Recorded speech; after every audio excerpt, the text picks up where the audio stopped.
வணக்கம். தித்திக்கும் தமிழை போற்றி பாமுக அதிபர் நடாமோகன் அவர்களுக்கும் இங்கு இணைந்திருக்கும் நமது பேச்சாளர்களுக்கும் மற்றும் FA Tamil TV first audio net ஊடாக இணைந்திருக்கும் அனைத்து உள்ளங்களுக்கும் முதற்கண் வணக்கத்தை தெரிவிப்பதோடு இன்று அந்நியர் தினத்தில் கூடியிருக்கின்றோம். அன்பால் அரவணைத்து பாசத்தால் பாதுகாக்கும் அத்தனை அந்நியர்களுக்கும் எனது மனமார்ந்த அந்நியர் தின வாழ்த்துக்களை கூறிக்கொண்டு இன்றைய நிகழ்ச்சிக்கு நாங்கள் நுழைவோம். இன்றைக்கும் அதே போலவே அந்நியர் தினம் என்றபடியால் நாங்களும் அதனை அங்கீகரிக்கும் வகையில் இன்றைய தலைப்பாக குழந்தைகளின் பாதுகாப்பிற்கு போதுமானது தாயின் பாசமா அல்லது அரசின் சட்டமா என்ற தலையங்களோடு வந்திருக்கின்றோம். அந்த வகையில் தாயின் பாசத்துக்காக என்ற அணிக்காக லதா ரஜிதா அவர்களும், அரசின் சட்டமே என்ற அணிக்காக கவியரசன் சிவநேசன் அவர்களும் வந்திருக்கின்றார்கள். இங்கே முதலாவதாக அதிகமாக நான் இன்றைய இவர்களை விட்டே நான் அறிந்து கொள்வோம் என்று நினைக்கிறேன். உண்மையாகவே தாயின் பாசம் கட்டுப்படுத்துமா அல்லது பிள்ளைகளை நாம் வளர்ப்பதற்கு அரசின் சட்டமும் எங்களுக்கு தேவைப்படுகிறதா என்பதை பேச்சாளர்களை வைத்தே நாங்கள் அறிந்து கொள்வோம் என்று நினைக்கின்றேன். முதலாவதாக தாயின் பாசம்தான் குழந்தைகளின் பாதுகாப்பதற்கு போதுமானதாக இருக்கின்றது என்று பேசுவதற்காக லதா அவர்களை அழைக்கின்றேன். வேறுங்கள் லதா. பட்டிமன்ற தலைவர் அவர்களுக்கும் எமது அணி மற்றும் எதிர்த்தரப்பில் பேச வந்த பேச்சாளர்களுக்கும் வணக்கத்தை தெரிவிப்பதோடு எல்லாருக்கும் அந்நியர் தின வாழ்த்துக்களையும் தெரிவிப்பது நான் மகிழ்ச்சி அடைகின்றேன். நான் இன்று பேச வந்தது குழந்தைகளின் பாதுகாப்புக்கு தாயின் அன்பு போதுமானது என்ற அணியில் தான் நான் பேச வந்திருக்கிறேன். பொதுவாக நாங்கள் குழந்தைன்னு சொல்லி நாங்கள் ஸ்டார்ட்ல நாங்க பிள்ளைகள் பிறந்த உடனே அந்த குழந்தை தாய்ந்த அன்பு அரவணைப்புல தான் வளருது. அந்த அன்பு அரவணைப்பு அந்த பிள்ளைக்கு அதுவே அதுதான் முதலாவது பாதுகாப்பு. அம்மாட்ட இருக்க பிள்ளை எப்பவுமே பாதுகாப்பான ஒரு உணர்வை தான் பிள்ளை அது அடையுது. அதனாலதான் எப்பவும் அம்மாவோட அந்த பிள்ளை அந்த அணைப்பு அவை பிள்ளைகளுக்கு ஒரு விதமான ஒரு பாதுகாப்பு ஃபீலம் தான் கொடுக்குது பிள்ளைகளுக்கு. அது அன்பு மட்டும் இல்ல, அது ஒரு உடல் உல ஆரோக்கியமான ஒரு மனநிலைமையை கொடுக்குது. இப்ப இந்த பிள்ளை ஒரு நாள் ஹையில போய் அந்த பிள்ளை ஃபீல் பண்ணுது, இல்ல இது எனக்கு எந்த அம்மா இல்ல அல்லது பிள்ளை ஒரு அதை அழுதோ இன்னொரு விதத்துல காட்டுது அந்த பிள்ளை. அப்ப அந்த குழந்தைக்கு அந்த ஒரு பாதுகாப்பு எங்கே இருக்கின்றது, அந்த சின்ன நிலையே அது ஃபீல் ஒன்று வருது. தாயில அன்பு அதுக்கு தெரியுது, அணைப்பு தெரியுது, அந்த பாதுகாப்பு அம்மாட்ட இருக்கின்றது உணர்வு. பிறகு கொஞ்சம் கொஞ்சம் வளர்ந்து வரைக்க அது உடம்பிறந்த சகோதரங்களோட எப்படி பழகிறது, அது எப்படி வளர்றது பார்த்து அம்மாவை வழி நடத்தினோம். சகோதரங்களோட எப்படி நடக்கணும், அதுக்கு அடுத்த படியில கொஞ்சம் பெரியவருக்கு எப்படி அவரோட நடக்க வேணும், அது மட்டும் இல்ல அவையோட வயசு ஆக்களோட எப்படி நடக்கிறது, அதை விட அவை உறவில்லாத அறிமுகம் இல்லாதவரோட எப்படி விலகி நடக்கணும் என்பதெல்லாம் அம்மா வழி நடத்துறதாலதான் பிள்ளை தெரிஞ்சு கொள்ளுது. அப்ப அம்மாவை விட வேற யாரும் அது வழி நடத்த முடியாது. அம்மாவுக்கு தான் இந்த உரிமை இருக்குன்னு சொல்லலாமோ அல்லது கடமை இருக்குன்னு சொல்லலாமோ என்னன்றது தெரியும். அன்பு கூடுதலாயிருக்க பிள்ளைகள் நல்ல முறையில அந்த பிள்ளைகள் சமுதாயத்துல வாழணும் நினைக்கிறது பெரும் பங்கு அம்மா வகிக்கிறார். அப்ப அந்த பிள்ளைக்கு சரியான இடத்துல அந்த பிள்ளை பாதுகாப்புக்காக யாரோட இருந்து நடக்கணும், எப்படி நடக்கணும், இது பாதுகாப்பு இல்லாத சொல்லி வழி நடத்தி அன்பா வழி நடத்துறது அம்மாதான். இதே நேரம் பல்வேறு அவ அடிச்சு கண்டிச்சு எல்லாம் செய்வான். ஆனா சட்டம் அதுக்கு இங்க இடம் கொடுக்கல. அடிச்சால் பிள்ளை அடிச்சா பேரண்ட்ஸ் ஸ்கூல்ல இதா கேள்விப்பட்டா கவுன்சிலுக்குள்ள போய் கவுன்சில் பிள்ளையிலே எடுத்துட்டு போயிடும். அப்ப எங்களுக்கு எங்களோட பிள்ளைய நல்லா போகணுன்றதுக்காக நாங்க ஊர்ல எல்லாம் நல்லா அடி வாங்கி இருக்கிறோம். அடி வாங்கி அதுக்கெல்லாம் அங்க டீச்சர்ஸ் கூட அடிச்சிருக்கிறேன். புறங்கையில் திருப்பி வச்சு போட்டு அடி எல்லாம் பண்ணிருக்கேன் பிள்ளைகள். அப்ப அதெல்லாம் அவை அடிக்கணுமெண்டோ உங்களோட ஹர்ட் பண்ணணும், அபியூஸ் பண்றதோ இல்ல. அவை வந்து நல்ல வழிப்படுத்தணும்டாக்கத்தான் அந்த காலத்துல அவை அடிச்சு அந்த ஒவ்வொரு அடி வேண்டி நல்லா வந்து எல்லாருமே ஒரு இப்ப நினைச்சு பாக்க அந்த நேரத்துல அந்த டீச்சர் திருத்தினபடியே தான் இன்னைக்கு இப்படி இருக்கிறோம். அல்ல அம்மா அப்பாவும் கண்டிச்சபடியே தான் இப்படி நல்ல வழியில இருக்கிறோம்ன்றது இன்னைக்கு நினைச்சு பாக்குற மாதிரி தான் அந்த கண்டிப்பு இருந்திருக்குது. அப்ப டீச்சர் பள்ளிக்கூடத்துல போன டீச்சர் தான் உங்களுக்கு அம்மா அப்பா மாதிரி அவைதான் உங்களுக்கு கார்டியன். அதே மாதிரி வீட்டை வந்தா அம்மா அப்பா எவ்வளவு புத்திமதி சொல்லி உங்களை நல்வழிப்படுத்தி ஈவன் டீச்சர் அடிச்சாலும் நான் போக மாட்டேன் பள்ளிக்கூடத்துக்கு இல்ல அம்மா சரியான முறையில அது நீ விட்ட பிள்ளைக்குத்தானு சொல்லியோ புத்திமதியை சொல்லியோ அதை வழி நடத்துறது அம்மா தான். அது வேற யாரும் அதை செய்ய முடியாது. மற்றது ஒரு பிள்ளை வந்து இங்க வந்து சுதந்திரமா முடிவெடுக்குது. ஒரு வயசு அப்புறம் எனக்கு தெரியும் எனக்கு என்ன செய்யணும். அதுதான் கொண்டு வந்து ஆபத்தான இடங்கள்ல வந்து முடியுது. இன்றைக்கெல்லாம் நிறைய விஷயங்கள் பிள்ளையான இடங்களுக்கு பிள்ளைகள் போறதுக்கு காரணம் வந்து பிள்ளைகளுக்கு எங்களுக்கு தெரியும் நாங்க என்ன செய்யறோம்னு சொல்லி தங்களுக்கு ரைட்ஸ் இருக்கு. இங்க அதுதான் சட்டத்துல இடம் இருக்கு. அப்ப அந்த சட்டத்துல அதுல வந்து சட்டத்துல என்ன மாதிரி ஓட்டை இருக்கோ அதுக்கான போய் வர்றதுக்கு பிள்ளைகள் ரெடி ஆயிருக்கணும். ஆனா அம்மாண்ட இதுக்குள்ள இருந்து அதை நம்ம வழிபடுத்திக்க பிள்ளை வந்து எப்பவுமே கரெக்டான ஒரு பாதையில போய் போறதுக்குதான் வாய்ப்பு இருக்குது. பிள்ளையா போறதுக்குரிய சந்தர்ப்பங்கள் இல்லவே இல்லை. இப்ப இங்க வந்து இந்த வயசுல தப்பு செய்தாலும் அது வந்து ஈவன் இப்ப கத்தி குத்து அதுல எல்லாம் நடக்குது. ஆனா அந்த வயசு ஏஜுக்கு குறைவான்னு சொன்னா அது வந்து திரும்பி வேற சரி அந்த பிள்ளை ஜெயிலுக்கு போகும் திரும்பி வந்து திரும்பி அதே செய்யும்.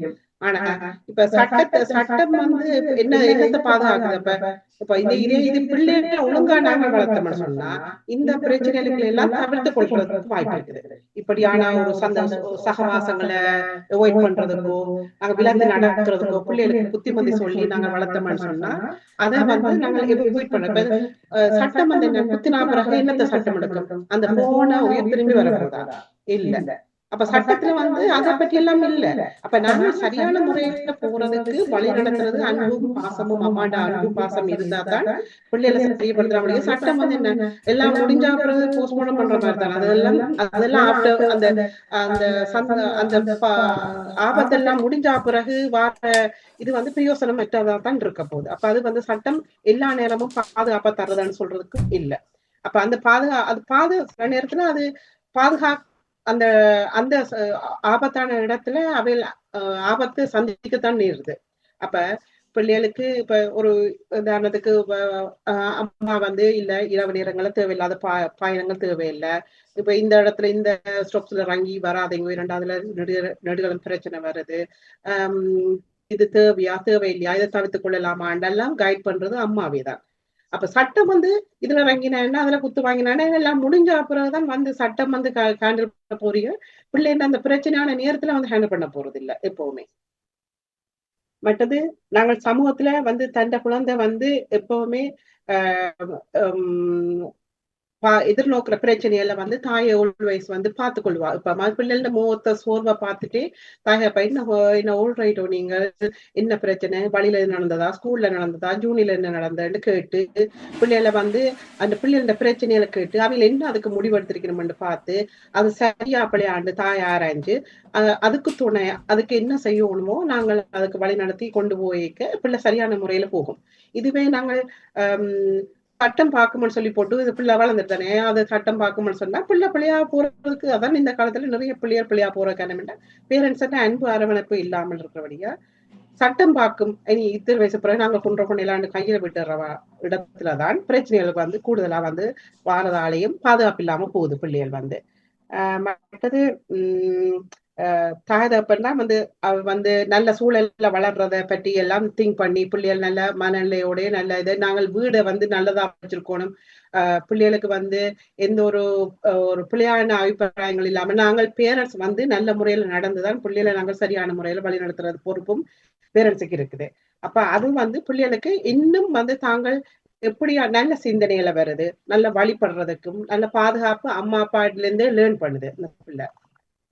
மற்றது அதனால்தான் நல்ல ஒழுக்கம் நல்ல கட்டுப்பாடோட நல்ல முடிவெடுக்கிற திறனை பிள்ளைகள் கொண்டு வரணும்.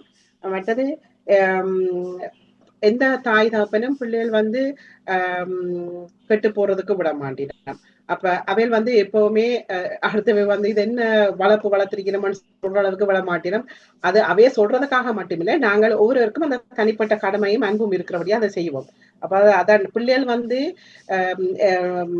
எந்த குழந்தையும் நல்ல குழந்தைதான் மண்ணில் பிறக்கையிலே அவர் நல்லவராகவும் தீயவராகவும் மண்ணை வளர்ப்பின்னு சொல்றோம். அது வந்து உண்மை. இப்ப அம்மாவை சரியான முறையில வழி நடத்தி கொண்டே வந்த மண்டத்தை நாங்கள் தொடர்ந்து அதை சரியான முறையில வழி நடத்தினோம்னு சொன்னா பிள்ளையா போறதுக்குரிய சந்தர்ப்பத்தை குறைக்கிறோம். அது அல்லது பிள்ளையான சிந்தனையை அவன் மனசுல பூத்துறதை குறைக்கிறோம். குறைக்க அது பிள்ளை பாதுகாப்பான சூழல்ல வளரும். பட் சட்டத்தை பொறுத்த மட்டும் இல்ல, நாட்டுக்கு நாடு.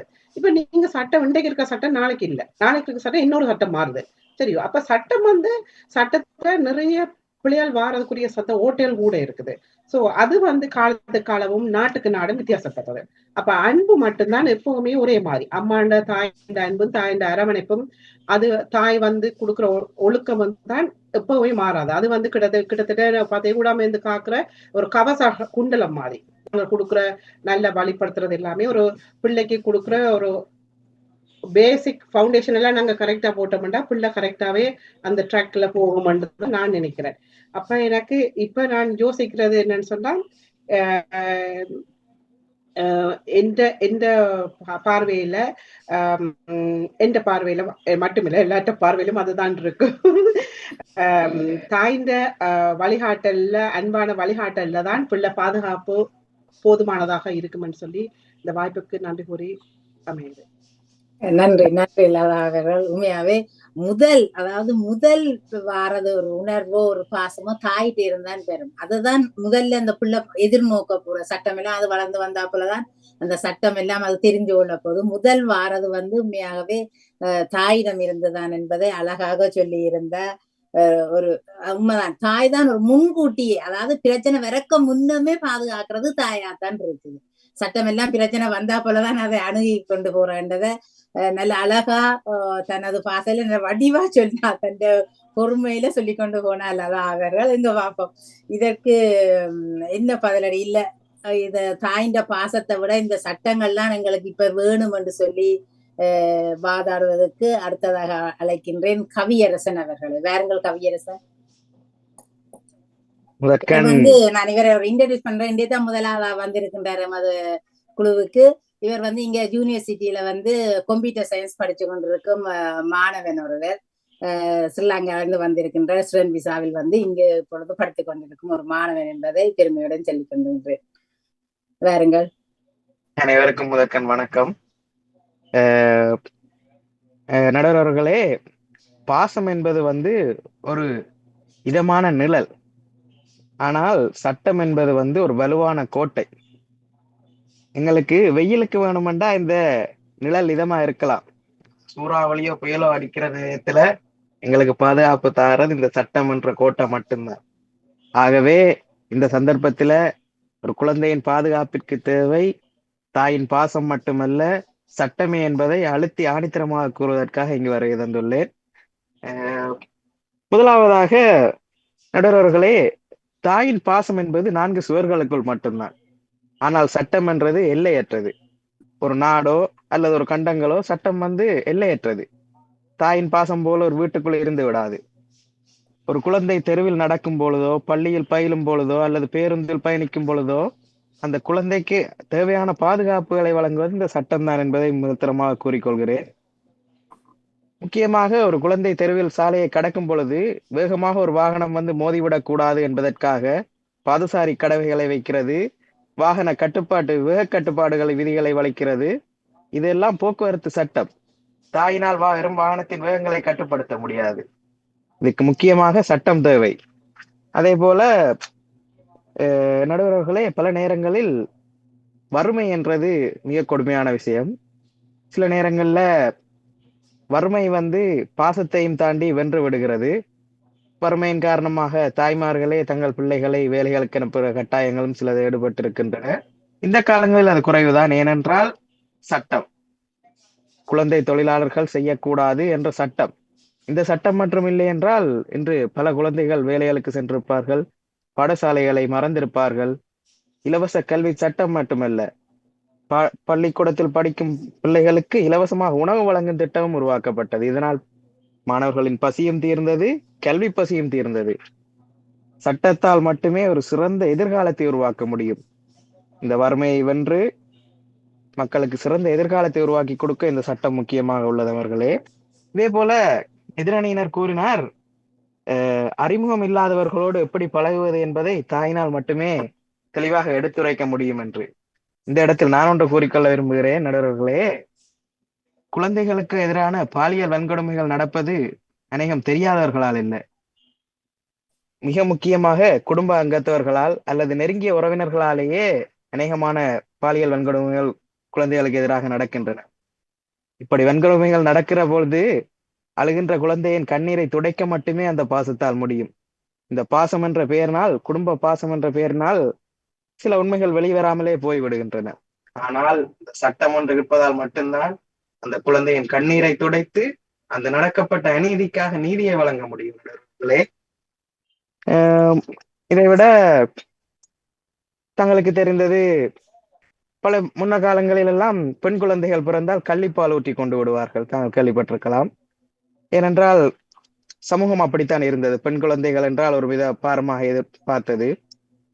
அவ்வாறான நடவடிக்கைகளில் இருந்து பிள்ளைகளை காப்பாற்ற வந்ததும் சிசு கொலை தடுப்பு சட்டம். அவ்வாறான சட்டங்கள் இல்லை என்றால் இன்று அநேகமான பெண்கள் உயிருடனே இருந்திருக்க மாட்டார்கள்.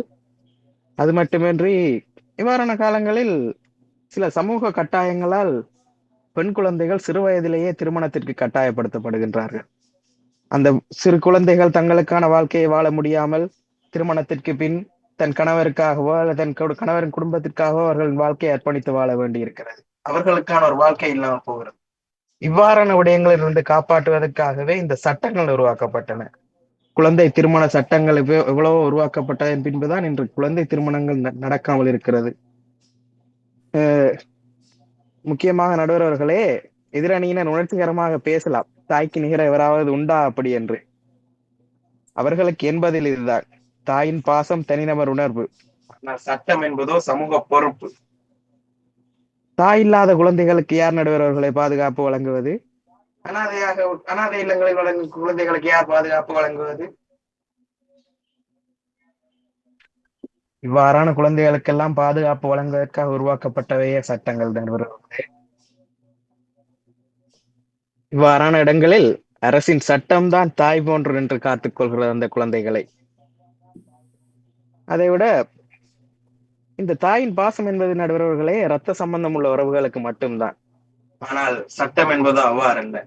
சட்டம் என்பது அனாதை வரைக்கும் கூட ஆதரவு அளிக்கும். ஆகவே நடுவர் அவர்களே, பாசம் என்பது ஒரு மென்மையான இதயம், ஆனால் சட்டம் என்பது ஒரு இரும்பு கரம். இந்த சிறு பிள்ளைகளுக்கு மென்மையான இதயத்தை மட்டும் வைத்து பாதுகாப்பு வழங்க முடியாது. சட்டம் என்ற இரும்பு கரத்தையும் கொண்டுதான் சிறுவர்களை பாதுகாக்க முடியும். ஆகவே இந்நிகழ்வில் தாயின் பாசம் என்பதை விட அரசின் சட்டம் என்பதே முக்கியம் என்று எனது கருத்தை ஆணித்தரமாக கூறிக்கொண்டு இந்த வாய்ப்புக்கு நன்றி கூறி விடைபெறுகிறேன். நன்றி. நன்றி நன்றி கவியரசன் அவர்கள். அழகா சொல்லி இருக்கின்ற 4 சுவருக்கு உள்ளதான் அந்த அம்மாண்ட பாசம் இருக்கும். ஆனால் சட்டம் என்பது நாடு கூறாகவே இருக்கின்றது என்பதை ஆணித்தரமாக சொல்லி இருக்கின்றார். மற்றது உண்மையாகவே பாலியல் வன்கொடுமை பற்றியும் சொல்லி இருக்கின்றார்கள். இங்கே பார்ப்போம், இந்த கருத்துக்கு ஏதாவது மற்றவர்கள் அடுத்தவர்கள் வைத்திருப்பார்கள் என்று நினைக்கின்றேன். இப்போதைக்கு நான் அதை விட்டு வைக்கின்றேன் மற்றவர்களுக்காக. உண்மைதான், எங்களோட நாடுகள்ல போர்ச்சூழல்ல அம்மா அப்பாவை இழந்தவர்கள் எல்லாம் எத்தனை அநாத இல்லங்கள் இப்ப உருவாகி அவர்களை பாதுகாக்கிற ஒரு சூழல் வந்திருக்கின்றது. அதெல்லாம் அரசு செய்தோ மற்றவர்கள் செய்கிறார்களோ என்பது கூட, தனிநபர்கள் செய்கிறார்களோ என்பதை பற்றி எங்களது குழுவே அதை ஆராய்ந்து சொல்லும் என்று எதிர்பார்க்கின்றேன். இங்கே அடுத்ததாக நான் அழைப்பது தாயின் பாசம்தான் என்று சொல்வதற்காக ரஜிதா அவர்களை. வாருங்கள் ரஜிதா.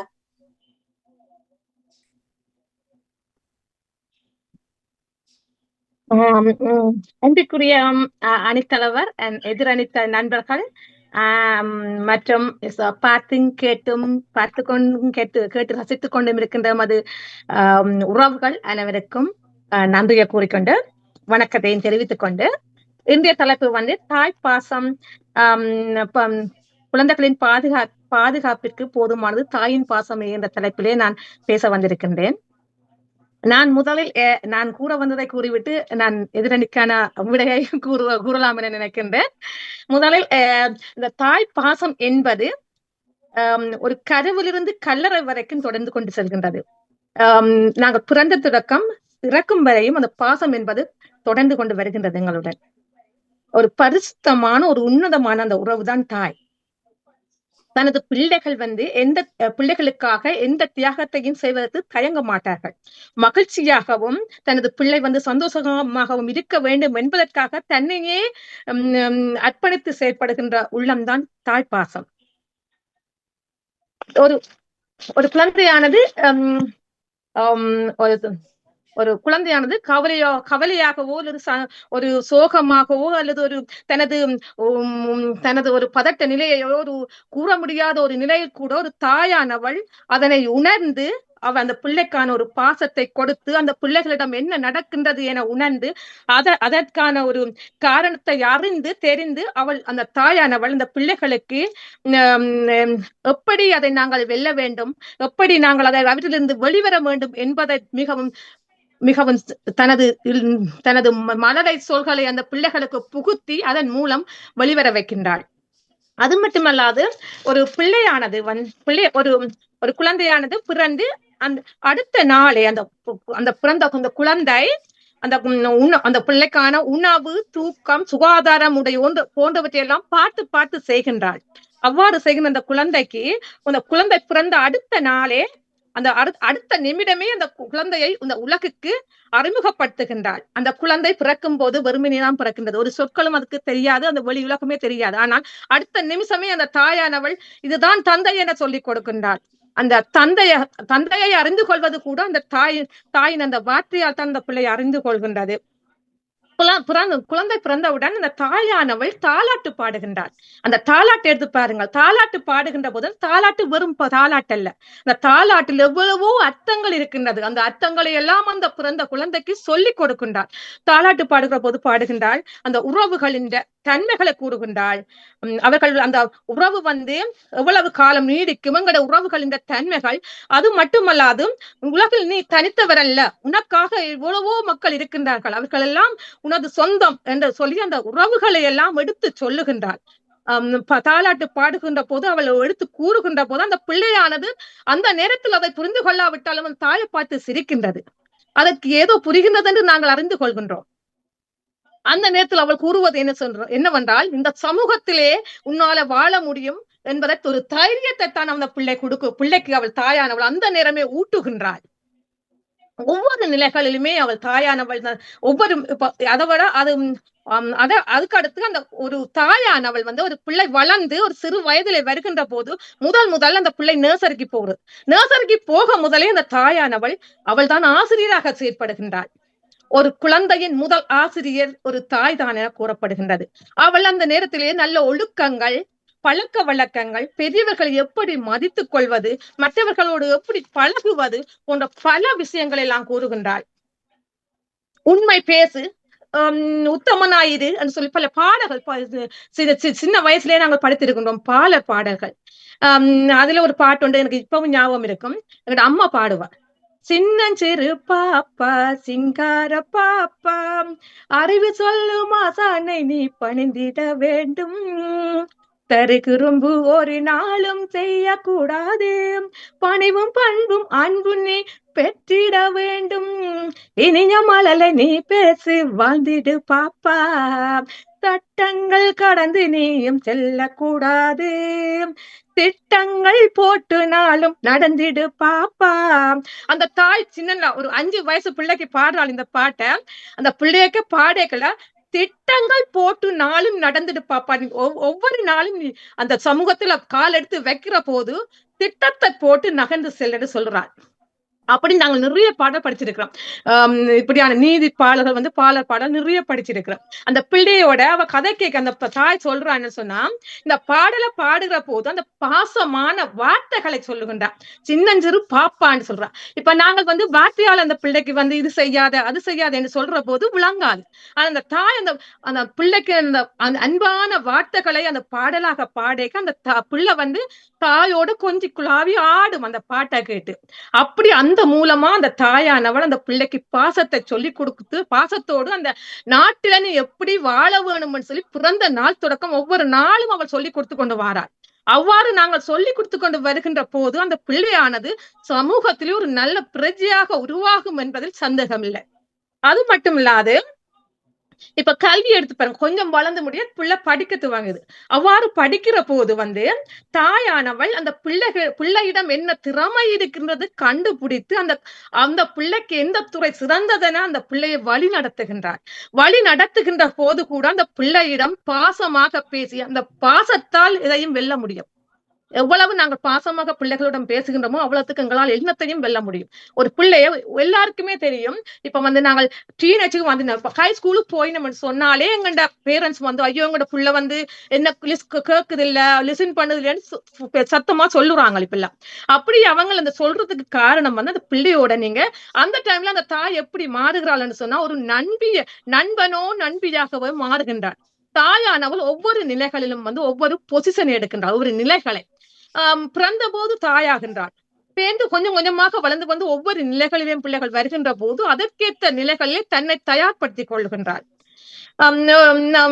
ஹை ஸ்கூல்ல வரைக்கும் ஒரு நண்பரோ நண்பியாகத்தான் அந்த தாய் பேசுகின்றார். அவ்வாறு பேசி அந்த பிள்ளைகளுக்கு பாசமாக கதைத்து இதிலிருந்து எவ்வாறு வெளிவருவது, ஒரு பிரச்சனையை அந்த பிள்ளை எங்களிடம் கூற வேண்டுமாக இருந்தால் நாங்கள் பாசமாக அந்த பிள்ளையோட பழகணும்.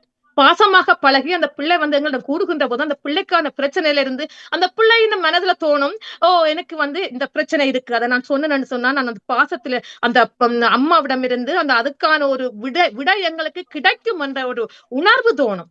அந்த நேரத்துல அந்த தாய் அந்த பிள்ளையை வழிப்படுத்தி நல்ல ஒரு நிலைமைக்கு கொண்டு வருகின்றாள்.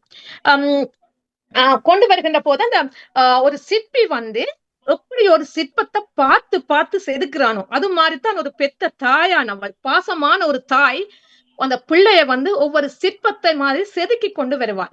செதுக்கி தன் மகன் குழந்தை இந்த சமூகத்திலேயே ஒரு நல்ல பிரஜையாக நல்ல ஒரு நற்பிரஜையாக உருவாகி அந்த ஒரு இடத்துல நிற்கின்ற போது அந்த தாய் ஒரு மூளையிலிருந்து சந்தோஷமாக பார்த்து கொண்டிருப்பாள். அதுதான் அந்த தாயின் பாசம் என்பது. அதை விட இந்த இவர் சொல்லியிருந்தார், இப்ப பாலியல் வன்முறைகள் நடக்கப்படுகின்றதுன்னு சொல்லி. இவ்வாறு பாலியல் வன்முறைகள் நடக்கப்படுவது உண்மைதான்.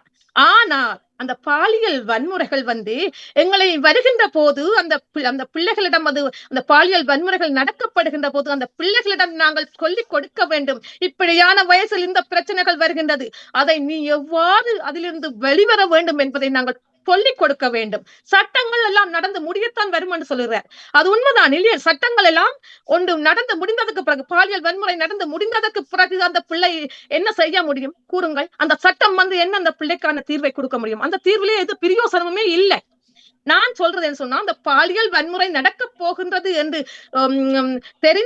தெரிவதற்கு அந்த பிள்ளைக்கான நாங்க அறிவுறுத்தல் அந்த வயசு வரும்போது நாங்கள் அந்த பிள்ளைக்கான ஒரு வழிப்படுத்தலை அந்த பிள்ளைக்கு கொடுக்க வேண்டும். இவ்வாறு ஒன்று நடக்கின்ற போது அதிலிருந்து நீங்க எப்படி வெளிவர வேண்டும் என்றதை பெத்த பாசமான ஒரு தாயால் அதை அந்த பிள்ளையை வெளியில் கொண்டு வர முடியும். சட்டம் தான் அதை நிவர்த்தி செய்ய வேண்டும் என்ற சட்டம் முடிந்ததற்கு பிறகுதான் எங்களுக்கு சட்டம் வருகின்றது. அடுத்து சொல்லியிருந்தார், அநாதை இல்லங்களில் இருப்பவர்களுக்கு யார் அன்னை என்று கேட்டிருந்தார். அநாதை இல்லங்களில் இருப்பவர்களுக்கும் அன்னை இருக்கின்றார். அந்த அநாதை இல்லங்களிலே எத்தனையோ அன்னைமார் அந்த பிள்ளைகளை தட்டி கொடுத்து பெற்ற தாய் மாதிரியே அவர்களை எல்லாம் வழிநடத்தி கொண்டிருக்கின்றார்கள். அது அவர்களுக்கு தெரியாது போலும். இலங்கையில் போய் பாருங்கள், எத்தனையோ சின்னஞ்சிறு சிறார்கள் எல்லாம் பெற்ற தாயை விட அவங்களோடு பழகுகின்ற அந்த இல்லத்தரசிகளை பார்த்து அம்மா என்று வாய் நிறைய கூப்பிடுகின்றார்கள். அந்த அம்மாமாரெல்லாம் பிள்ளைகளை எவ்வளவு நல்ல சந்தோஷமாக வைத்து தன்னோட பிள்ளை எப்படி இருக்குமோ அதே மாதிரி வழி நடத்துகின்றார்கள். அந்த பிள்ளைகளுக்கு என்ன தான் தாய் இல்லாமல் வளர்வது என்ற உணர்வே இல்லாமல் தான் வளர்ந்து கொண்டிருக்கின்றார்கள். அது பெற்றோர் தான் தாயாக முடியாது. எல்லாமே நாங்கள் ஒரு தாய் என்பவர் ஒரு பெண். அந்த பெண்ணானவள் எப்படி அந்த பிள்ளைகளுக்கான தனது பாசத்தை கொடுக்கின்றாலோ அவளும் தாய் தான். பெற்றோர் தான் தாயாக முடியாது. அது மட்டுமல்லாது கல்வியை பற்றி கூறியிருந்தார். கல்வி கல்வி என்பது அந்த பிள்ளைகளுக்கான சட்டம் என்று கல்வி கற்பது என்பது சட்டமாக இருந்தாலும் அந்த பிள்ளையை தாயானவள் கல்வி கற்பதற்காகத்தான் அனுப்புகின்றாள். வறுமையிலும் கல்வி கற்கின்ற எத்தனையோ பிள்ளைகளை பார்த்திருக்கின்றீர்கள். பெற்ற தாயோ தந்தையோ தங்களுக்கு ஏழுமான அளவுக்கு வேலைக்கு சென்று கூலி வேலைகள் சென்று பிள்ளைகளை படிப்பித்து வைக்கின்றார்கள். அது சட்டத்துக்கும் அந்த படிப்புக்கும் எந்தவித பயனும் இல்லை. எந்த தாயானவள் தன்னுடைய பிள்ளை நல்ல ஒரு பிரஜையாக தன் பிள்ளை படிக்கணும், கல்வி கற்கணும், நான் தன்னுடைய பிள்ளையும் இந்த நாட்டுக்கு ஒரு நல்லவனாக வாழ வேண்டும் என்று நினைத்தால் அவர்களால் கட்டாயம் படிப்பிக்க முடியும், கட்டாயம் அவர்களால் கல்வி கற்க முடியும். ஆகவே நான் கூற வருவது என்னவென்று சொன்னால், குழந்தைகளின் பாதுகாப்பிற்கு சட்டம் என்பதை விட தாயின் பாசமே மேன்மையானது என்று கூறி, சட்டங்கள் எல்லாம் பாசத்துக்கு பிறகுதான் என்று கூறி விடைபெறுகின்றேன். நன்றி, வணக்கம். நன்றி ரஜிதா அவர்கள். உண்மையாகவே ஒரு பிள்ளைய எப்படி ஒரு சிற்பத்தை செதுக்கி செய்வினமோ அதே மாதிரிதான் பிள்ளைகளையும் தாய்மார்கள் ஒரு செதுக்கி கொண்டு வர ஒரு நல்ல பிரஜையா வாழணும். அதைத்தான் முதல்ல எதிர்பார்ப்பினோம். எந்த ஒரு அம்மா மேலும் ஒரு நல்ல ஒரு பிரஜையா வேற ஒரு நல்ல பாதுகாப்பா இந்த பிள்ளைகள் இருக்கணும்ன்றதான் முதலாவதாக நினைப்பினோம். அதெல்லாம் எடுத்து கூறியிருந்தா உண்மைதான். எந்த பெண்ணும் உண்மையாகவே எந்த ஒரு பெண்ணும் ஒரு குழந்தைய பார்க்க அதை தன் பிள்ளையா தான் பார்க்கணும். எப்பவுமே ஒரு நாளும் மேற்ற பிள்ளையாக பார்க்க மாட்டாங்க. அநாத இல்லங்கள் உண்மையாகவே அநாத இல்லங்களில் இருக்கிற அம்மாக்களுக்கு எத்தனையோ அம்மாக்கள் மற்றவைக்கு ஒரு அம்மா தான் இருக்கிறோம். உண்மை அப்படி சொல்லுவார்கள். என்ன அந்த அநாத இல்லையில இருக்கிற பிள்ளைகளுக்கு எத்தனை அம்மா மேல இருக்கணும்னு சொல்லி உண்மையாவே எல்லாவற்றையும் அடுக்காக தனது அணிக்காக சிறப்பாக வாதாடி விட்டு சென்றிருக்கிறார். இங்கே பாப்போம். இதற்கு அரசின் சட்டத்திற்காக சிவனேசன் அவர்களை அழைக்கின்றேன். வாருங்கள். அனைவருக்கும் அன்னைய வாழ்த்துக்களை முதல் தெரிவித்துக் கொள்கிறேன். அத்துடன் திரு கலையரசன் அவர்களையும் இந்த நிகழ்வில் வரவேற்றுக் கொண்டு எனது நினைக்கிறேன். இன்னும் ஒரு இது பக்கத்துல இருக்கு போல இருக்கு, அதனால எக்கோ பண்ணுது உங்களோட வாய்ஸ். அப்படி இல்லையோ மெட்டவைக்கு? எனக்கு மட்டுமா கொஞ்சம் பொறுங்க வாரேன். எக்கோ பண்ணுது. கொஞ்சம் பொறுங்க. ஆமா நான் நினைக்கிறேன். இன்னும் ஒரு போன் பக்கத்துல கஜெட்ஸ் இருந்தா கொஞ்சம் இதாண்டும் சம்டைம்ஸ். இப்பவும் எக்கோ பண்ணுது. டெவலப் பண்ணுதா? இல்ல இப்பவும் எக்கோ பண்ணுது. இப்ப ரைட், கொஞ்சம் பொறுங்க வாரேன். அப்படின்னு சொன்னதை வச்சுட்டு நான் போன்ல தானே.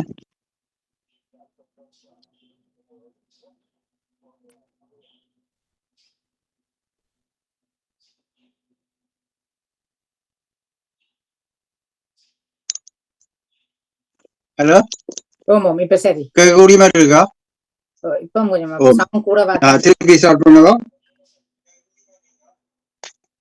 ஓகே, நான் கொஞ்சம் வேண்டுறேன். சவுண்டா கொஞ்சம் குறைங்க. இப்பொழுது எப்படி இருக்கு? ஓ, நன்றி. ஓகே, தடங்களுக்கு மன்னிக்கவும். அனைவருக்கும் அந்நியரசின் நல்வாழ்த்துக்களை தெரிவித்துக் கொண்டு, அத்துடன் இன்று எங்கள் நிகழ்வுக்கு முதன்முறையாக வந்திருக்கும் கவியரசன் அவர்களை வரவேற்றுக் கொண்டு, எமது சிறுவர்களின் வாழ்வுக்கு சட்டம்தான் முதன்மையானது என்று வாதாட வந்திருக்கிறேன். எதிரணியின் சார்பில் இறுதியாக பேசிய ரஜிதா அவர்கள் மிகவும் சிறப்பாக பேசியிருந்தார். அவர் மிகவும் சிறப்பாக பேசியிருந்தார். என்று அந்நியர் தினத்திலே தாய் அன்பை பற்றியும் தாய் அன்பின் ஆழத்தையும் மிகவும் விரிவாக எடுத்து சொல்லியிருந்தார். அதுல எவருக்குமே எந்த மாற்று கருத்தும் இல்லை. இந்த தாய் அன்புக்கு நிகரான அன்பு இந்த உலகத்துல வேற எதுவுமே இல்லை. ஆனால் முக்கியமான ஒரு விஷயத்தை அவர் தவற விட்டிருந்தார். எப்படி சட்டத்தை விட அது பாதுகாப்பானது என்றதை எடுத்து எந்த இடத்திலையும் சொன்னதாக நான் குறிப்பில காண முடியாமல் இருக்கிறது. அவர் சொன்னது முழுக்க தாயின் பாசம் அது எவ்வளவு சிறப்பானது என்று சொன்னார். நான் அதை வரவேற்கிறோம். அது உண்மையானதுதான். ஆனால் அது சட்டத்தை விட எப்படி பாதுகாப்பானது என்று சொல்லி எத்தனை இடத்துல சொல்லி இருந்தார் என்று சொல்லி எனக்கும் தெரியவில்லை. அதை நடுவரின் கவனத்துக்கும் கொண்டு வருகிறேன். ஆகவே தாயின் பாசம் என்பது ஒரு அளவு, ஒரு உளவியல் ரீதியான ஒரு பொறுப்பு. தாய்க்கு இயற்கையான பொறுப்பு அல்லது இயற்கையான தன்மை, தாய்க்கு இருக்கக்கூடிய ஒரு தன்மை பாசம் என்பது. அந்த பாசம் மட்டும் ஒரு பிள்ளையை பாதுகாத்து விடாது. தாய் நினைக்கிறார் என்று சொன்னால் தான் தன்னுடைய முழுமையான ஆற்றலையும் பயன்படுத்தி ஒரு பிள்ளைக்கு பாசம் செலுத்தினால் அந்த பிள்ளை பாதுகாப்பாக இருந்துவிடும் என்று நம்புகிறார். அது ஒரு நம்பிக்கையை ஒழிய அது உண்மையிலேயே பாதுகாப்பானது அல்ல, போதுமான பாதுகாப்பு அல்ல. குறிப்பாக இந்த வளர்ந்து இலத்திரனியல் ரீதியாக வளர்ந்த இந்த புதிய நூற்றாண்டிலே பிள்ளைகள் எல்லா குழந்தைகளும் ஸ்மார்ட் போனோட தெரிகிறார்கள். இன்றைக்கு பாத்தீங்கன்னா கதைக்க பேச துவங்க முதல்ல ஸ்மார்ட் போன் யூஸ் பண்ண வைக்கிறார்கள் குழந்தைகள். அப்ப அவர்கள் என்ன செய்யறாங்கன்னா அந்த ஸ்மார்ட் போனுக்குள்ள எவ்வளவு ஆபத்து இருக்குன்றது கூட தாய்க்கு தெரியாமல் தாயே கொடுத்திருக்கிறார் என்று சொன்னால், அப்ப இங்க தாயின் பாசம் எவ்வளவு வீக்கா இருக்குன்றதை நீங்க முதல்ல புரிஞ்சு கொள்ளலாம். ஒரு ஸ்மார்ட் போன் ஒரு சிறு குழந்தைக்கு எவ்வளவு பாதுகாப்பற்ற என்று தெரிந்தும் ஒரு தாய் கொடுக்கிறார் என்று சொன்னால் அந்த தாயின் பாசம் ஒரு கண்மூடித்தனமானது என்றுதான் நான் சொல்லுவேன். ஆனால் அது பாதுகாப்புக்கு எந்த வகையிலும் போதுமானதல்ல இந்த காலத்திலே. அப்படி அவர்கள் கொண்டு மொபைல் போன், அதாவது மொபைல் போனா இருந்தாலும் டேப்லெட்ஸா இருந்தாலும் அதுக்குள்ள இருக்கக்கூடிய எதிரிகள், அதுக்கு இருக்கக்கூடிய தீமைகள் இவை எதுவுமே தாய்க்கு தெரிவதில்லை. அதை கண்ட்ரோல் பண்ண கூட தாயால முடியாது. அந்த வகையில சட்டம் தான் கண்ட்ரோல் பண்ண முடியும்.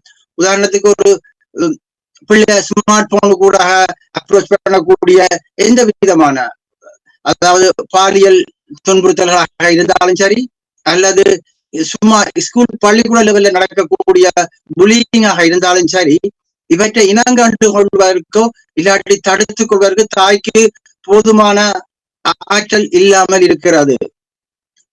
ஆனபடியால் தாய் பாதுகாப்பை வழங்கி விடுவார். தாயின் பாசம் மட்டும் பாதுகாப்பானது என்று சொல்வது எந்த வகையிலும் போதுமானது அல்ல.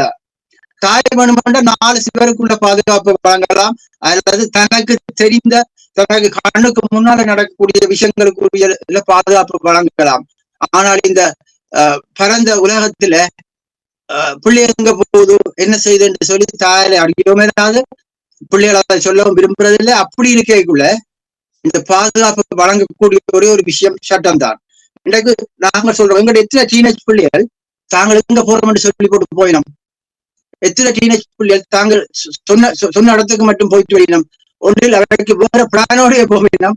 அப்படி இல்லைன்னா போன இடத்துல ஒரு ஃப்ரெண்ட்ஷிப்பை கண்டுட்டு அவன் இந்த பிளான் மாறி இன்னும் இடத்துக்கு போயிடும். அப்ப இவ்வளத்துல எல்லாம் தாயின் பாசம் போக முடியுமா? முடியாது. அப்ப இங்கெல்லாம் பாதுகாப்பு கொடுக்க வேண்டியது சட்டம் ஒன்றுதான். மற்றது வரக்கூடிய பிரச்சனைகள் என்னன்னு சொல்லி முன்கூட்டியே சொல்லி கொண்டிருக்கிறார் எல்லாம். அப்ப அதை முன்கூட்டியே தடுப்பதன் மூலம் ஒரு பாதுகாப்பான சூழலை உருவாக்குறது சட்டமாகத்தான் இருக்கிறது.